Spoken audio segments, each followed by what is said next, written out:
Hello everybody. It's Friday. It's not even fully light out. The kids have a 2 hour delay from school, so they're not even up yet. They missed school yesterday because we had a mini ice storm. And we ended up getting like a ½ inch of snow or an inch of snow last night, so they gave them another 2 hour delay today. Look, my wife, she woke up and had to go to work. So I am doing water changes. And people ask how to do water changes. I see it all the time on Facebook. Facebook groups, oh my God, don't even get me started on that. But anyway, how to do a water change. So, guppy tanks. I am doing about 50% water change on all these tanks, even the tanks that don't have anything in them right now, just because it's good practice to get myself in the gear and changing all this water. So, shrimp tanks, as long as I'm doing it every week, I want to do about that much. Other tanks are mainly shrimp. Now this tank is where I'm trying to raise my super red plecos, and they get lots of green beans, lots of food. There's truck tons of snails because of all the green beans I throw in there. But all these other tanks, these bottom tanks are in the middle of stuff. I'll probably do a little water change on those as well, but still gotta take the water out of these tanks. Now, just showing you. Right now, the python's running in the other room, sucking water out of here, hooked up to the kitchen sink. And so, let me show you what's going on, how I do these water changes. I'm going to be going to a swap meet. I forget the exact name of it. But I am going to go to this Sunday in Davenport, Iowa. Me and the wife are getting a hotel room. I'm going up Saturday. It's about 5 hours away.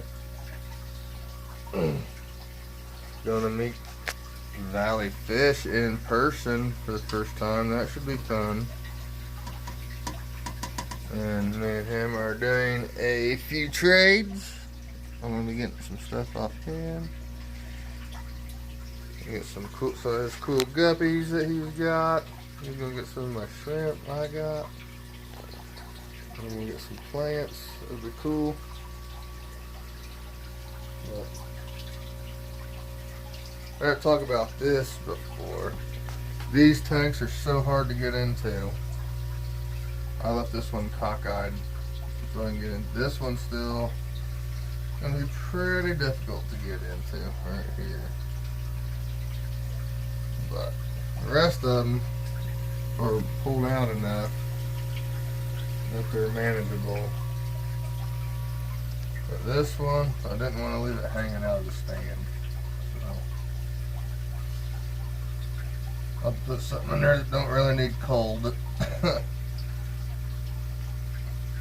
In this tank here. And then some of these tanks are just redone. As you can see, I still have to clean the outside of the glass. But now we're just removing water. And the big question I see a lot of people asking is, when they do water changes with the python, how they add their dechlorinator. Well, I'll show you that when I get the rest of these tanks drained down and start filling up. So, we'll check back in after I get the rest of these tanks drained, and then I'll show you what I do before I add the water. So here we are. All the tanks in here anyway have as much water as you want to take out. Take it out.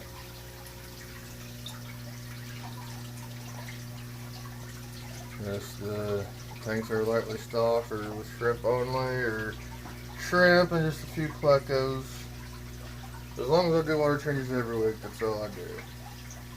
Now sometimes I might wait a month on these tanks, but I'm trying to get back on a good schedule and do roughly 10% every week on the shrimp tanks, if that. Then on the new guppy and Endler setup tanks, do about 50%, maybe a little more, a little less. Usually I set it up, all these tanks that have bricks holding the filters into place.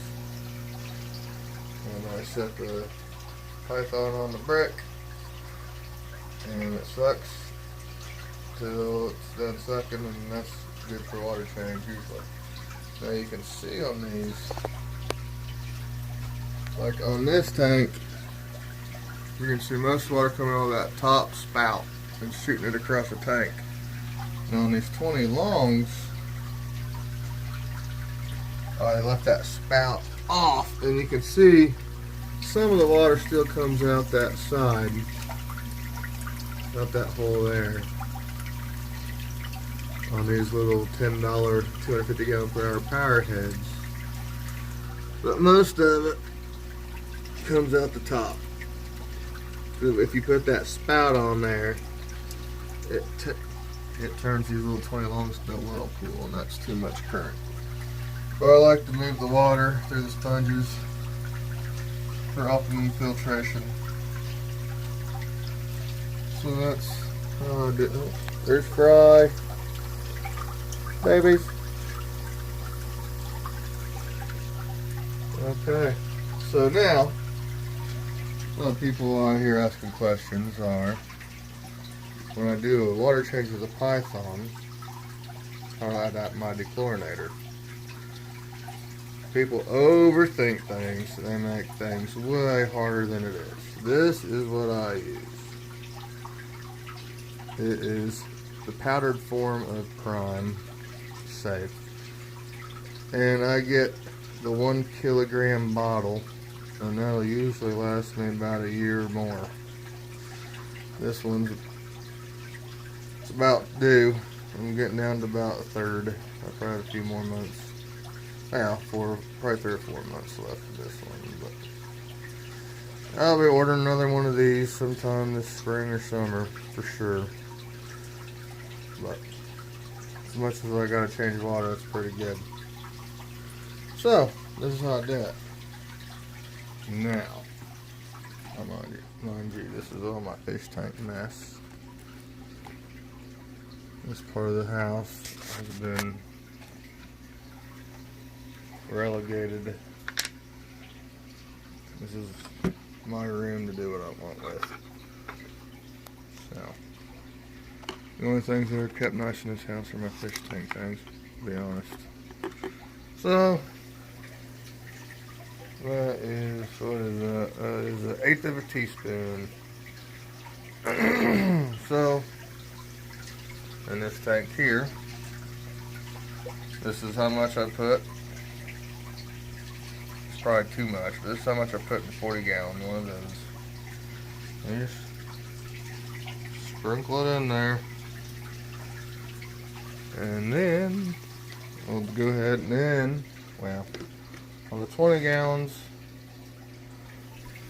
I usually dump about half.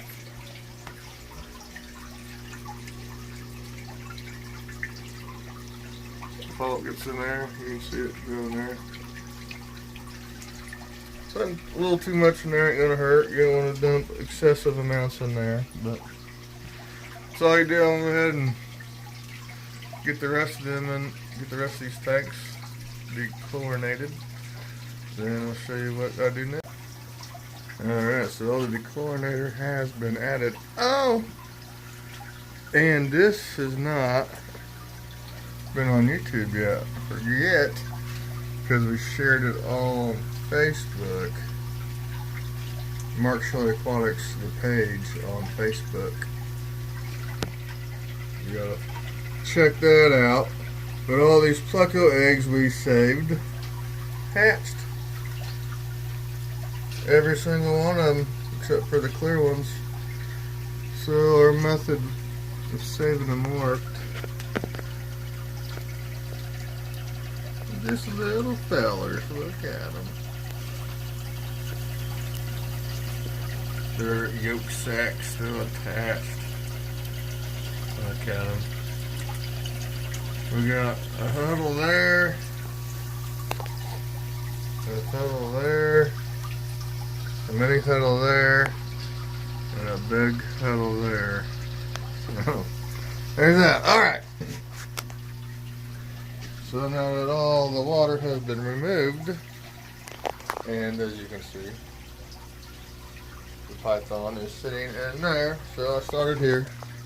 Drain water, drain water, drain water, and then I just fill them back up in the opposite way. So the first one to get water is that one. So next step is to get the water, because the chlorinator has already been added to every single tank. So now it's time to start filling them up. And so here we are in the sink. Excuse the dirty dishes. The first thing you want to do is to get your hot water going full blast, so then you know. Because you know how it takes a while for your hot water to get there from the water heater. So first thing you want to do, it's still ice cold even though it's just the hot water. So we let the hot water run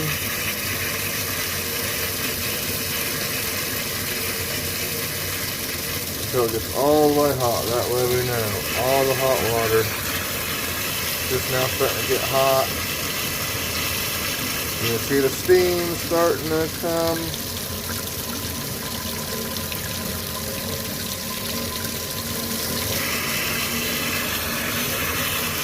Alright, now it's super hot, as hot as it's going to get.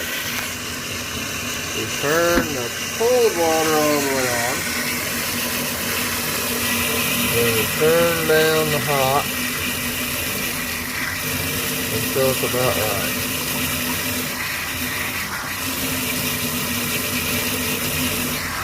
I've done this enough times, I'm pretty good at guesstimating water temperature. If you're not sure, you can stick a thermometer under here. And if you're going to be off, you're always better off to be off a couple of degrees cooler than a couple of degrees warmer. Because, think about it.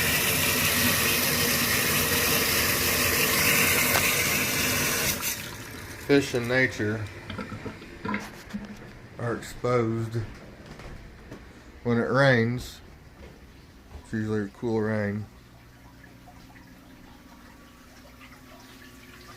And when they get warm, they don't instantly get warmed up. It's hot days, hot sun, that probably slowly warms them up. So they can handle a few degrees off on the cool side. They don't really like the warm side. So my tanks vary in temperature depending on, most of them are 67 in the winter, 66 to 74. These without heaters. I keep my house at 72. So the ones on the floor on the real cold days might drop down to 64, maybe 63.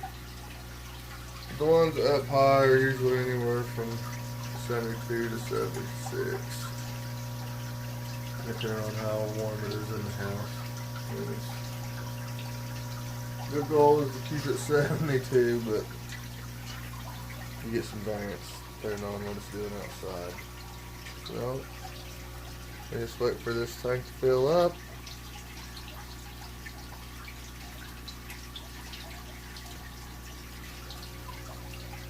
And you really want to pay attention, because it's kind of easy to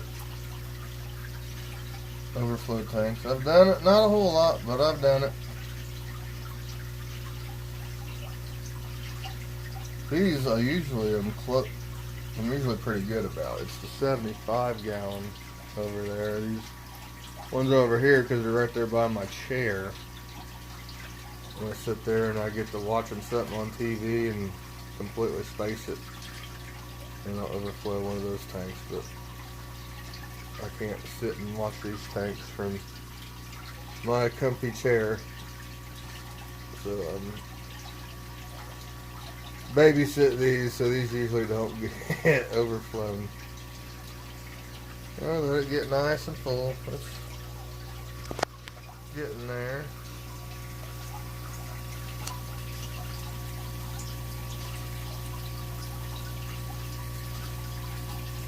Kind of weird seeing the carpet through the fish tank.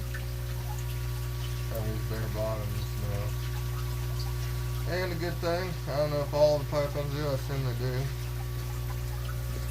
They come with this valve. I'll let it get nice and full.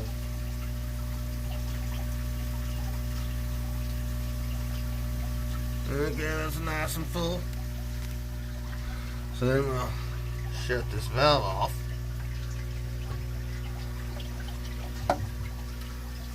And then we'll go to the next tank.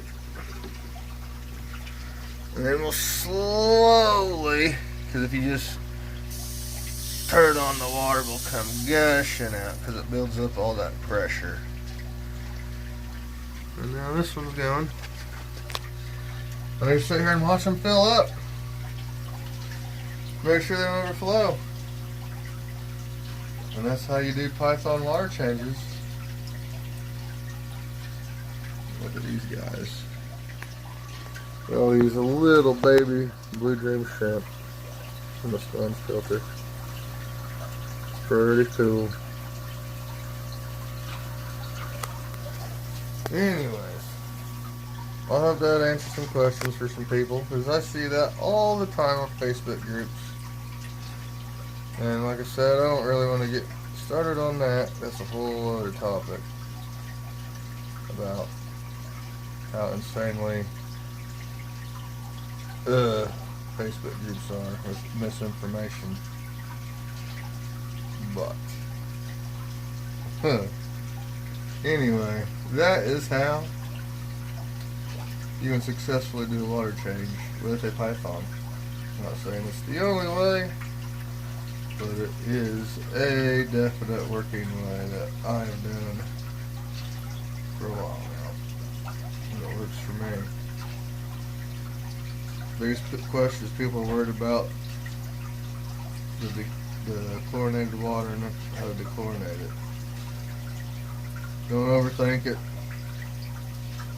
Just put the dechlorinator in the tank and fill the tank up. So that's how I've always done it, and it's always worked for me. So, thank you all for watching.